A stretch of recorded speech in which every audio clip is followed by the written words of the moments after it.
Cukup Nabila, aku sudah muak dengan kecurigaanmu. Malam ini kujatuhkan talak 3 untukmu. Kita selesai. Teriakan Adrian di tengah restoran mewah itu seketika memutuskan pernikahan mereka. Tanpa ragu, ia membuang Nabila demi membela wanita asing di sampingnya. Ibu mertua dan adik iparnya tertawa puas melihat Nabila terpojok. Mereka mengira Nabila akan menangis histeris dan memohon dihankan. Nabila hanya tersenyum dingin sambil tas kerjanya. Ia melangkah pergi tanpa meneteskan air mata sedikit pun. Adrian tidak menyadari bahwa ia baru saja menutup pintu terakhir keselamatannya. Dan malam itu juga takdir mengerikan mulai mengepung hidup mereka. Sebelum kita mulai, silakan tulis dari mana kalian mendengar cerita ini di kolom komentar. Dan terima kasih untuk yang sudah like dan subscribe. Semoga selalu sehat ya. Sekarang ayo mulai ke ceritanya. Di balik pintunya yang tebal dan dingin, suasana ruang VIP restoran mewah itu sebenarnya sudah terasa begitu menghimpit. Bahkan sebelum langkah kaki Nabila benar-benar melewati ambangnya, Nabila datang dengan gaun kerja yang teramat sederhana, hijab polos yang tertata rapi tanpa aksesoris mencolok, serta sisa-sisa kelelahan dari tumpukan berkas kantor yang sengaja ia selesaikan agar tidak terlambat. Namun saat tatapannya menyapu ruangan, bukan senyum menyambut yang ia terima. Adrian suaminya sendiri hanya melirik sekilas dari ujung mata dengan dengusan napas pendek yang penuh dengan penghinaan sebelum melontarkan kalimat yang langsung menampar perasaan Nabila di depan semua orang. Kamu ini memang selalu punya alasan untuk menaruh pekerjaanmu di atas keluargamu sendiri, Kanap. Sampai kapan kamu mau buat aku malu di depan tamu pentingku? Hanya karena sifat egoismu itu, suara Adrian begitu dingin. Menyayat hati Nabila yang sebenarnya sudah menahan lelah seharian demi menjaga perasaan suaminya. Nabila hanya bisa mengelus dada, mencoba mengukir senyum tipis yang dipaksakan walau matanya mulai berkaca-kaca, memilih untuk diam daripada memperpanjang pertengkaran di tempat umum. Namun senyum yang baru saja ia susun itu mendadak beku ketika pandangannya jatuh pada sesosok perempuan yang duduk tepat di sisi kanan Adrian. Jarak yang terlalu dekat untuk seorang asing. Tempat yang seharusnya menjadi hak Nabila sebagai seorang istri. Perempuan itu bernama Bianca berdiri anggun dengan gaun putih yang membalut tubuhnya bagai seorang putri. Mengulurkan tangan dengan senyuman yang terlihat begitu sempurna, manis, dan tanpa celah. Dengan suara yang sangat lembut, Bianca berkata, "Halo, Mbak Nabila, aku Bianca. Senang sekali akhirnya bisa bertemu langsung dengan perempuan hebat yang sering diceritakan Mas Adrian." Belum sempat Nabila membalas uluran tangan itu, Ratna, ibu mertuanya langsung menyambar pembicaraan dengan nada suara yang membumbung tinggi penuh dengan kebanggaan yang disengaja untuk membandingkan. "Nabila, kamu harusnya sadar diri dan belajar banyak dari Bianca. Dia ini calon investor besar, pewaris tunggal keluarga konglomerat yang dalam beberapa hari saja, sudah bisa membuka relasi bisnis luar biasa untuk Adrian. Tidak seperti kamu yang cuma tahu habiskan waktu untuk urusan tidak jelas dan tidak pernah membawa dampak apa-apa buat kemajuan suamimu." Tawa Keisha. Adik ipar Nabila menyusul gemuruh di ruangan itu saat ia tanpa ragu menggoda Adrian dan Bianca, yang duduk bersisian membuat suasana meja makan dipenuhi gelak tawa, yang terasa bagaikan duri tajam yang menusuk dada Nabila, bertubi-tubi. Sepanjang makan malam berlangsung, Bianca terus menampilkan sosok perempuan idaman yang sempurna. Ia menyapa para pelayan dengan amat sopan, mengambilkan lauk terbaik ke piring Ratna dengan penuh perhatian. Bahkan secara alami menuangkan minuman ke cangkir Adrian seraya memberikan tatapan penuh kagum. Siapapun penonton yang melihat pemandangan malam itu, pasti akan terkecoh dan mengira bahwa Bi adalah sesosok malaikat berhati emas yang sangat baik. Namun bagi Nabila yang duduk terasing di ujung meja, setiap gerak-gerik ramah Bianca justru menyebarkan aura kepalsuan yang amat pekat.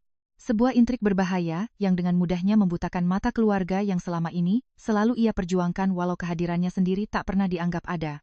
Suasana meja makan yang awalnya penuh canda tawa mendadak mengendap ketika hidangan utama disajikan. Ratna meletakkan sendoknya dengan dentang nyaring yang sengaja dibuat-buat lalu memandang Nabila dari ujung kepala sampai ujung kaki dengan tatapan menelisik. Sambil mengusap cangkir tehnya, ibu mertuanya itu kembali membuka suara kali ini dengan nada menyindir yang teramat tajam. "Kamu tahu tidak, Nabila? Bertahun-tahun kamu menikah dengan Adrian, rumah ini masih saja sepi. Kamu belum juga bisa memberi keluarga ini seorang cucu. Kadang aku berpikir, apa sebenarnya fungsi kamu sebagai seorang istri?" Belum sempat Nabila mencerna rasa perih dari ucapan itu, Keisha langsung menyambar tanpa belas kasihan. "Betul kata ibu. Mas Adrian itu laki-laki sukses, tampan, dan punya masa depan cerah. Dia pantas mendampingi perempuan yang bukan cuma cantik dan elegan seperti Mbak Bianca, tapi juga bisa mengangkat derajat keluarga kita. Bukan yang cuma jadi beban dan bikin surang suasana." Bianca yang duduk di samping Adrian langsung menutup mulutnya berpura-pura malu lalu mengibaskan tangan dengan mimik wajah yang seolah merasa tidak enak. "Ah, Tante Keisha jangan bicara begitu. Aku jadi tidak enak sama Mbak Nabila. Aku yakin Mbak Nabila sudah berusaha memberikan yang terbaik walaupun mungkin keberuntungan belum memihak padanya. Setiap kata yang keluar dari bibir, Bianca terdengar begitu manis di telinga Adrian, membuat laki-laki itu menatap Bianca dengan pandangan yang kian terkagum-kagum. Nabila mengepalkan tangannya di bawah meja, menyembunyikan jemarinya yang gemetar menahan sakit hati yang teramat sangat. Ia menarik napas panjang, mencoba mengumpulkan sisa-sisa keberaniannya. Tatapannya tertuju lurus pada manik mata suaminya yang malam itu terasa asing baginya. Dengan nada suara yang sangat pelan namun tegas, Nabila memotong keheningan. Mas, aku cuma mau minta satu hal malam ini. Tolong jangan terlalu mudah percaya pada orang yang baru kamu kenal. Setika itu juga gelak tawa di meja makan lenyap. Seluruh ruangan mendadak hening dan tegang. Bianca mengecilkan bahunya tampak amat terkejut dan terintimidasi. Maksud Mbak Nabila aku ada salah kata? Tanyanya dengan suara lirih yang dibuat seolah-olah ia adalah korban yang teraniaya. Nabila menggeleng halus. Aku tidak menuduh siapapun, tapi sebagai istri aku punya firasat. Perempuan ini tidak sesempurna yang kalian lihat. Tolong hati-hati, Mas. Tidak ada teriakan, tidak ada caci maki kasar dari mulut Nabila. Hanya sebuah peringatan tulus dari seorang wanita yang ingin menyelamatkan suaminya. Namun kejujuran itu justru disambut ledakan tawa mengejek dari Ratna. Firasat kamu bilang astaga Nabila. Bilang saja kalau kamu iri dan dengki melihat Bianca jauh lebih berkelas dari kamu. Perempuan yang takut kehilangan suami memang selalu merasa cemas dan melihat perempuan baik-baik sebagai ancaman. Case ikut tertawa puas memanas-manasi keadaan. Di saat yang sama, Bianca melangkah mendekat lalu dengan lembut memegang jemari Nabila yang dingin. Mbak Nabila, kalau memang ada perbuatanku yang menyakiti hati Mbak, tolong katakan langsung. Jangan benci aku sebelum Mbak benar-benar mengenal siapa aku. Usapan lembut tangan, Bianca malam itu justru menjadi pukulan paling telak membuat Nabila semakin terlihat sebagai sosok istri yang picik dan penuh prasangka di mata keluarga suaminya sendiri. Genggaman tangan Bianca yang terasa berpura-pura ramah itu akhirnya dilepaskan Nabila dengan pelan. Namun gerakan sederhana itu justru memicu amarah Adrian yang sudah berada di ambang batas. Wajah suaminya merah padam, matanya menatap Nabila dengan kekecewaan dan amarah yang meluap-luap. Tanpa memedulikan puluhan pasang mata pengunjung restoran yang mulai menoleh ke arah meja mereka, Adrian tiba-tiba berdiri hingga kursi kayu berukir di belakangnya terdorong kasar dan menimbulkan suara gesekan nyaring. Cukup, Nabila, cukup. Bentak Adrian dengan suara lantang yang menggelegar memecahkan ketenangan restoran mewah tersebut. Aku sudah muak dengan semua drama dan prasangkamu. Selama bertahun-tahun aku diam saat kamu terus mencurigai siapapun yang mau berbisnis denganku. Tapi malam ini, di depan ibuku, adikku, dan tamu terhormatku, kamu benar-benar sudah melampaui batas. Namila mendongak menatap wajah laki-laki yang telah menemani hidupnya selama ini. Rasa perih menusuk dadanya begitu dalam.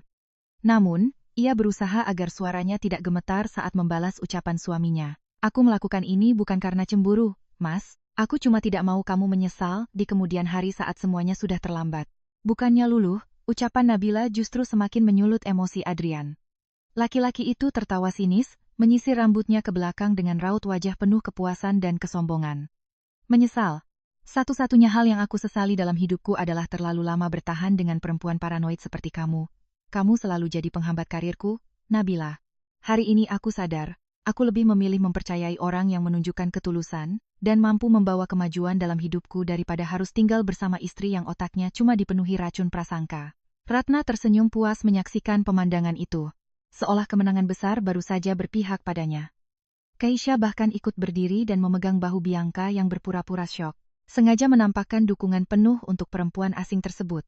Adrian kemudian menarik napas panjang, menatap Nabila yang masih duduk tenang tanpa meneteskan air mata sedikitpun. Dengan suara tegas yang menggema di seluruh sudut ruangan, kata-kata yang paling menghancurkan itu akhirnya terucap dari mulutnya. Nabila, detik ini juga di depan ibuku, adikku, dan Bianca, aku jatuhkan talak 3 untukmu.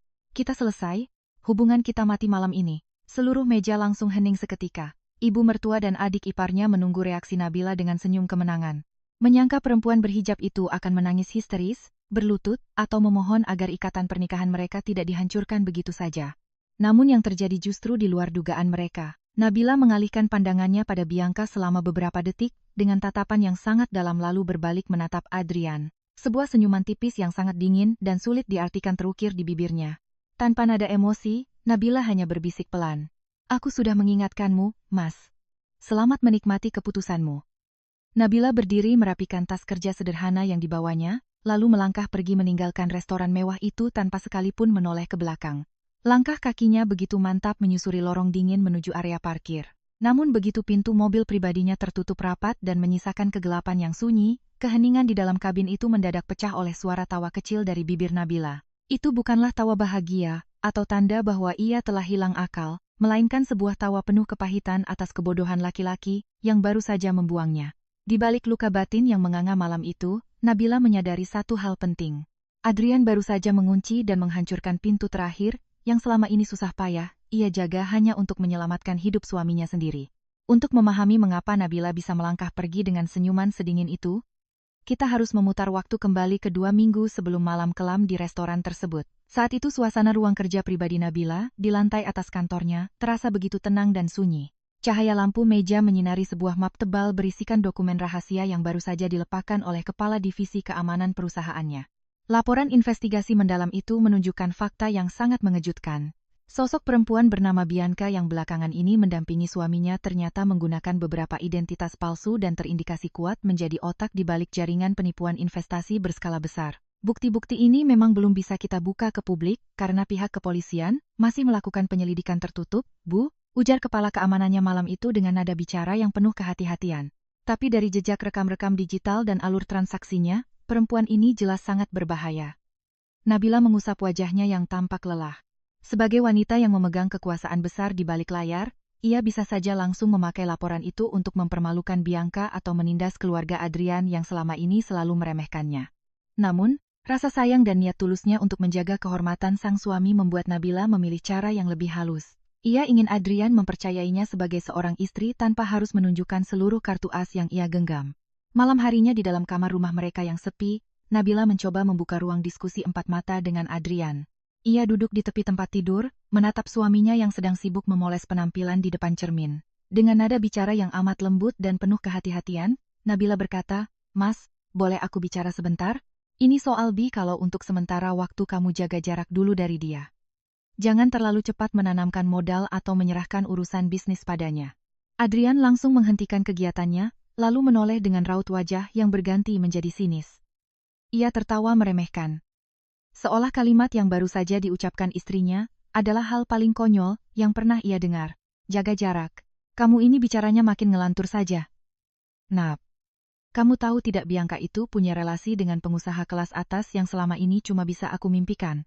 Dia datang membukakan pintu rezeki buat aku dan kamu malah menyuruhku menjauh. Nabila mendekat mencoba menyentuh lengan Adrian demi menyampaikan kekhawatiran yang mengganjal di dadanya. Aku cuma minta kamu waspada, Mas. Aku merasa ada yang tidak beres dengan latar belakangnya. Dengan kasar, Adrian menepis tangan Nabila hingga pegangan istrinya terlepas. Tatapan mata Adrian malam itu terasa begitu dingin, memperlihatkan betapa kesombongan sudah menutup rapat mata hatinya. Sudahlah, Nabila, hentikan omong kosongmu itu. Aku tahu kamu cuma cemburu karena tidak sanggup melakukan apa yang Bianca lakukan untuk karirku. Asal kamu tahu ya, setiap kali kamu mencoba menghalangiku dengan alasan yang dibuat-buat, aku makin sadar satu hal. Aku jauh lebih percaya pada Bianca daripada semua prasangka burukmu itu. Kalimat tajam itu ditinggalkan Adrian begitu saja bersama dentuman pintu kamar yang ditutup keras meninggalkan Nabila sendirian dalam kesunyian yang meneteskan rasa sakit mendalam di lubuk hatinya. Penolakan kasar malam itu ternyata hanya awal dari pusaran kehancuran yang semakin tak terkendali. Hari-hari berikutnya, kehadiran Bianca di sekitar Adrian bukannya berkurang, melainkan makin gencar dan intens. Perempuan itu mulai secara terang-terangan memamerkan sebuah skema investasi aset digital yang ia klaim bisa melipat gandakan dana hingga berkali-kali lipat hanya dalam hitungan minggu. Untuk membuat perangkapnya semakin meyakinkan, Bianca bahkan membawa beberapa orang rekanan yang berakting. Seolah-olah mereka telah mendadak kaya raya berkat proyek tersebut. Adrian yang sudah dibutakan oleh rasa haus akan pengakuan dan ambisi untuk membuktikan prestasinya di hadapan publik langsung tergiur tanpa rasa curiga sedikit. Namun demi mengumpulkan modal fantastis yang diminta Bianca, Adrian melakukan tindakan nekat. Tanpa sepengetahuan adiknya sendiri, ia diam-diam memanfaatkan data identitas Keisha untuk mengajukan pinjaman uang bernominal besar di berbagai aplikasi pinjaman dalam jaringan yang tak berizin. Langkah berbahaya ini langsung terdeteksi oleh sistem pemantauan keuangan milik Nabila. Dari laporan mutasi dan transaksi yang berhasil dilacak timnya, Nabila bisa melihat dengan sangat jelas bagaimana suaminya sedang berjalan lurus menuju jurang kehancuran. Dengan sisa-sisa ketabahan yang masih tersisa di dalam dirinya, Nabila memutuskan untuk menurunkan seluruh harga dirinya demi memberi peringatan terakhir. Sore itu, di ruang tamu rumah mereka yang sepi, Nabila berdiri menghalangi jalan Adrian yang hendak pergi menemui Bianca. Tatapan matanya penuh keputusasaan saat ia memohon dengan nada suara yang bergetar. Mas, aku mohon kali ini saja. Dengarkan aku. Hentikan semua pinjaman atas nama Keisha itu. Batalkan semua transaksi dengan Bianca sebelum semuanya terlambat dan menghancurkan hidupmu. Adrian yang kaget sekretsnya terbongkar bukannya sadar, malah tersulut emosi yang amat hebat. Ia melangkah maju menekan posisi Nabila dengan wajah murka. Kamu memata-matai aku, Nabila. Berani-beraninya kamu mencampuri urusan keuanganku, geram Adrian dengan nada mengintimidasi. Nabila menahan nafasnya, mencoba menatap lurus mata suaminya, walau hatinya diiris rasa sakit. Aku melakukan ini karena aku tahu itu pinjaman ilegal. Mas Bianca sedang menjebakmu. Kalau kamu teruskan, bukan cuma kamu yang hancur. Keisha dan keluargamu juga akan terseret. Bukannya berterima kasih atas perpedulian istrinya, Adrian justru tertawa keras. Sebuah tawa penuh kesombongan yang teramat menyakitkan untuk didengar. Dengan tatapan meremehkan yang sangat dingin, Adrian melontarkan kata-kata penutup yang benar-benar memutus tali harapan terakhir di antara mereka. Kamu tidak usah sok peduli pada keluargaku, Nabila. Dengar baik-baik. Setelah kita resmi bercerai nanti, Bianca yang akan menggantikan posisimu sebagai istriku. Dia bukan cuma pendamping, tapi partner bisnis cerdas yang sanggup membawa derajat hidupku ke tingkat paling tinggi, jauh dari wanita berotak sempit seperti kamu. Kalimat menusuk itu diucapkan tanpa sedikit pun rasa bersalah, meninggalkan luka batin yang teramat dalam dan menyegal takdir bahwa pernikahan mereka memang sudah tak punya masa depan lagi. Kembali ke malam kelam di restoran mewah tersebut. Begitu roda mobil pribadi Nabila membelah rintik hujan dan meninggalkan area parkir, keheningan di dalam kabin mendadak berubah menjadi atmosfer yang amat dingin. Nabila mengusap sisa-sisa napasnya yang berat lalu mengambil ponsel dari dalam tas. Tatapan matanya yang tadi tampak pasrah kini menyala tegas, penuh keputusan bulat tanpa ada lagi keraguan. Ia menekan satu tombol panggilan cepat menghubungkan dirinya dengan orang kepercayaan yang selama ini memegang kendali operasional seluruh lini usahanya. Saat sambungan telepon terhubung, nada suara Nabila berubah total. Bukan lagi suara wanita lembut yang terus mengalah dan disudutkan, melainkan suara seorang pemimpin tertinggi yang tak bisa dibantah. Mulai detik ini jalankan protokol darurat, ucap Nabila dengan nada rendah namun penuh penekanan. Cabut seluruh fasilitas, aset, dan privilege yang selama ini terdaftar atas nama Adrian maupun keluarganya, bekukan semua akun akses perusahaan yang terhubung dengannya. Tarik seluruh unit kendaraan operasional malam ini juga. Hentikan semua layanan perawatan rumah, dan siapkan surat pemecatan tidak dengan hormat untuk jabatan Direktur Utama besok pagi, tepat jam 0,0. Di ujung telepon, suara pria parubaya terdengar menjawab tanpa ragu sedikit. Baik, Bu Nabila, seluruh instruksi akan dilaksanakan seketika. Tidak ada pertanyaan balasan, tidak ada keraguan. Karena di dunia bisnis logistik skala nasional, perintah Nabila adalah keputusan mutlak. Siapapun yang mendengar nada bicara Nabila malam itu, tentu akan terkejut setengah mati bertanya-tanya tentang siapa sosok wanita yang selama ini hanya mengenakan pakaian sederhana di rumah Adrian tersebut. Sementara itu, di dalam ruang VIP restoran yang hangat dan megah, keluarga Adrian justru sedang merayakan keputusan talak tersebut dengan penuh sukacita. Ratna dan Keisha tak henti-hentinya memesan menu penutup paling mahal di restoran itu untuk menyambut Bianca sebagai calon anggota keluarga baru mereka. Namun saat momen pembayaran tiba dan Adrian dengan percaya diri menyodorkan kartu kredit utamanya kepada pelayan, hal canggung mulai terjadi. Mesin pembayar menolak transaksi tersebut dengan bunyi bip yang nyaring. Maaf, Pak, kartu Anda ditolak oleh sistem, ujar sang pelayan dengan sopan. Adrian mengerutkan dahi tertawa kecil, untuk menutupi rasa canggungnya. Mungkin ada kendala jaringan dari bank. Pakai kartu yang ini saja, jawabnya santai sambil menyerahkan kartu hitam lainnya. Namun untuk kedua kalinya, mesin kembali menampilkan pesan penolakan yang sama. Panik mulai merayapi raut wajah Adrian. Ia mencoba kartu ketiga, kartu milik ibunya hingga kartu milik Keisha. Namun, seluruh akses keuangan mereka malam itu mendadak mati total. Di hadapan para tamu dan pelayan restoran yang memperhatikan dengan tatapan heran, keluarga yang baru saja bersikap sangat sombong itu mendadak diselimuti rasa malu yang teramat sangat ketika sadar tak ada satupun dari mereka yang bisa membayar tagihan bernilai puluhan juta rupiah tersebut.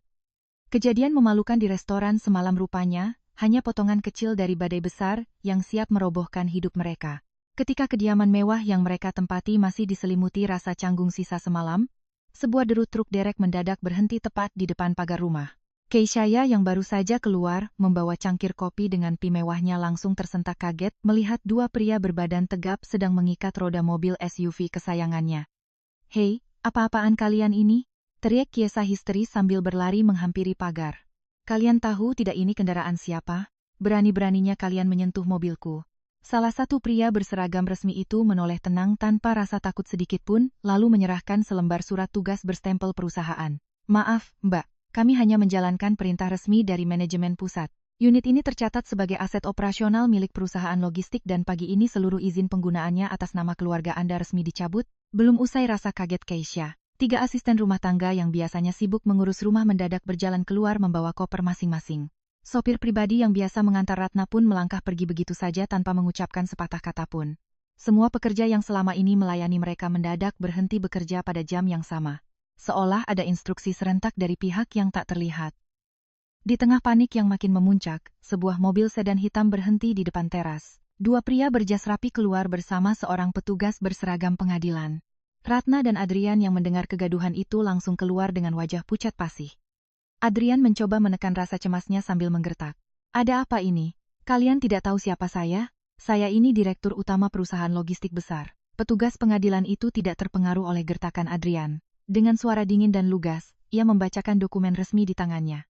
Pak Adrian, kami membawa surat penetapan pengosongan properti. Rumah mewah beserta seluruh fasilitas tanah ini tercatat sah secara hukum sebagai harta bawaan milik Ibu Nabila, yang hanya dipinjamkan status hak pakainya selama masa pernikahan. Karena status pernikahan Anda dan Ibu Nabila telah berakhir semalam, maka hak guna tempat tinggal ini resmi gugur detik ini juga. Anda dan keluarga diberikan waktu 2 jam untuk mengemas barang-barang pribadi. Ratna hampir saja roboh mendengar kenyataan pahit itu. Ibu mertua yang semalam begitu congkak memamerkan calon menantu barunya, kini hanya bisa memegang lengan baju Adrian dengan jemari gemetar. Adrian, ini tidak mungkin kan? Rumah ini milik kamu kan, Nah? Katakan pada ibu kalau ini semua cuma mimpi buruk. Adrian berulang kali mencoba menghubungi nomor ponsel Nabila. Namun yang terdengar hanyalah nada panggilan terputus yang dingin. Rasa malu yang mendalam, ketakutan, dan kenyataan bahwa seluruh kemewahan yang selama ini mereka banggakan, ternyata berdiri di atas piringan tipis milik wanita yang baru saja mereka buang. Mulai menggerogoti pikiran mereka tanpa ampun. Dengan napas terengah-engah dan kemarahan yang membakar dada, Adrian mendatangi gedung pencakar langit pusat kantor tempat ia bekerja. Pakaian yang dikenakannya tak lagi serapi biasanya, dan raut wajahnya menyiratkan kepanikan luar biasa. Ia yakin betul bahwa semua penderitaan, pemblokiran kartu hingga usiran dari rumah mewahnya tadi pagi, hanyalah akibat kesalahan administrasi konyol yang dibuat oleh staf keuangan. Namun saat ia melangkah menuju gerbang pemindai otomatis di area lobi, kartu akses petingginya justru memancarkan warna merah dan berbunyi nyaring. Penjaga keamanan gedung langsung menghadangnya dengan sopan, namun sangat tegas. Maaf, Pak Adrian, akses Anda telah dinonaktifkan dari pusat. Anda diminta menunggu di ruang tamu bawah. Rasa malu yang tak tertahankan menjalar di sekujur tubuh Adrian saat puluhan staf dan karyawan memperhatikan dirinya yang terkikis kebanggaannya. Belum sempat ia meluapkan kekesalannya pada petugas keamanan, pintu lift utama terbuka. Seluruh jajaran direksi senior, kepala divisi, dan tim hukum perusahaan berjalan keluar dalam barisan rapi. Mereka berbaris di lorong utama, menuju ruang rapat VIP membentuk penyambutan yang sangat formal. Adrian hanya bisa berdiri membisu dari kejauhan. Bertanya siapa sosok agung yang sanggup membuat seluruh petinggi perusahaan paling berpengaruh itu tunduk dan begitu segan. Langkah kaki terdengar gemeretak di atas lantai marmer. Pintu kaca utama terbuka lebar dan seorang wanita melangkah masuk dengan setelan blazer hitam yang sangat anggun dan berwibawa. Wanita itu adalah Nabila. Penampilannya begitu berkelas, memancarkan aura kepemimpinan yang belum pernah Adrian lihat sebelumnya selama bertahun-tahun pernikahan mereka. Begitu Nabila melangkah melewati barisan petinggi, seluruh direksi secara serentak membungkukkan, badan penuh hormat dan menyapa hangat. Selamat pagi, Ibu Komisaris Utama. Seketika itu juga pasokan udara di paru-paru Adrian seolah tersedot habis. Seluruh kepingan kenyataan yang selama ini tersembunyi mendadak tersusun rapi di depan matanya. Selama bertahun-tahun ini, Nabila secara sengaja menyembunyikan identitas aslinya sebagai pemilik tunggal dan pendiri holding logistik raksasa yang membawahi ribuan karyawan, serta armada di seluruh Indonesia. Jabatan direktur utama yang selama ini Adrian pamerkan ke semua orang hanyalah pemberian Nabila, agar harga diri Adrian sebagai kepala keluarga tetap terjaga. Adrian berlari menghampiri ruang rapat yang sudah tertutup, menerobos masuk tanpa peduli pandangan heran para direksi. Nabila, apa-apaan semua ini? Ini tidak lucu. Teriak Adrian dengan suara gemetar mencoba menutupi rasa ketakutannya. Nabila yang duduk di ujung meja rapat hanya menatapnya dingin tanpa sedikit pun riak emosi. Dengan tenang, Nabila meletakkan sebuah dokumen audit keuangan tebal di atas meja. Aku sudah memberimu jabatan tinggi ini supaya orang-orang menghormatimu, Adrian. Tapi kamu malah memakai jabatan itu untuk menghina dan menginjak orang yang memberikannya padamu. Adrian mencoba mendekat. Tangannya gemetar memegang tepi meja. Nah, tolong kita bisa bicarakan ini baik-baik. Aku tahu aku salah, tapi ini semua cuma salah paham. Kalimat Adrian terhenti saat Nabila memotongnya dengan nada rendah yang amat menusuk. Dan hal yang paling menyisakan luka batin mendalam bagiku bukan sekadar karena kamu berpaling pada wanita lain, tapi karena kamu lebih memilih mempercayai janji manis orang asing yang baru kamu kenal daripada kejujuran istri yang mendampingimu dari nol.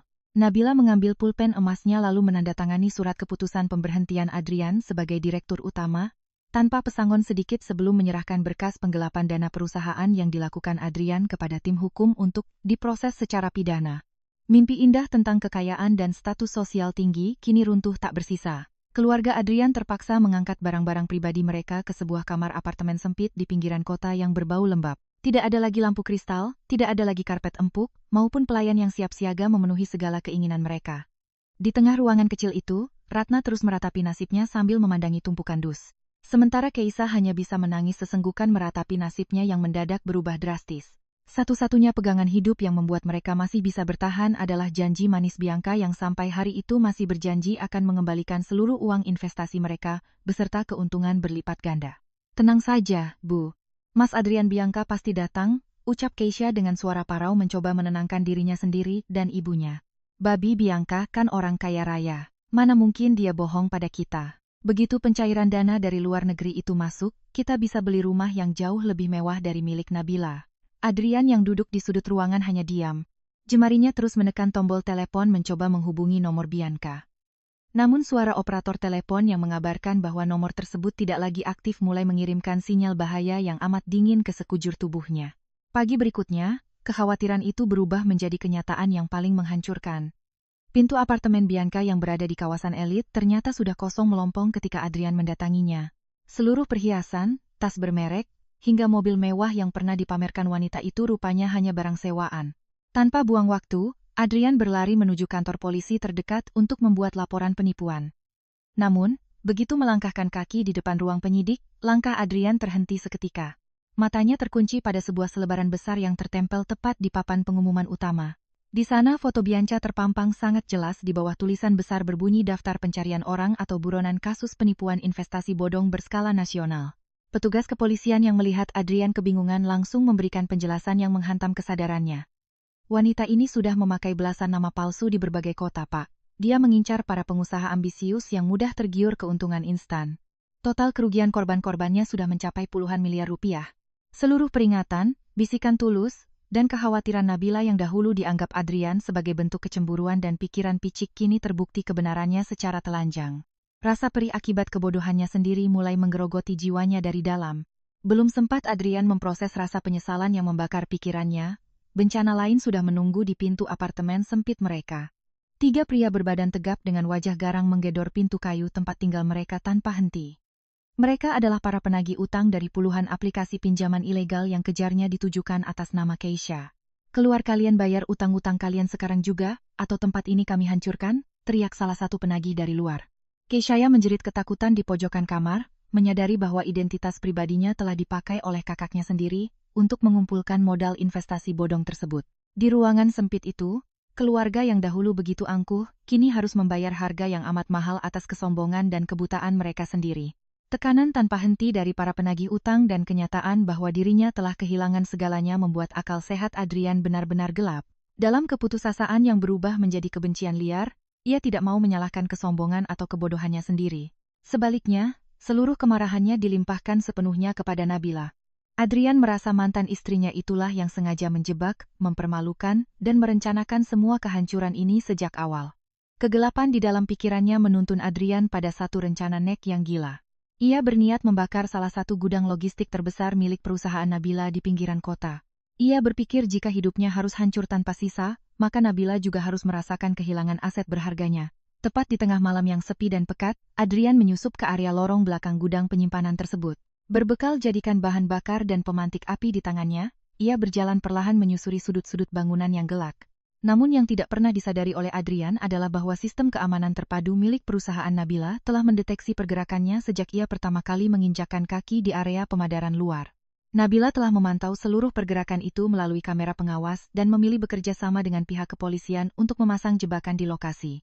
Saat Adrian berlutut dan bersiap menyulut api ke tumpukan bahan yang mudah terbakar, serangkaian lampu sorot berdaya tinggi tiba-tiba menyala terang benderang dari berbagai arah, menyinari posisinya hingga menyilaukan mata.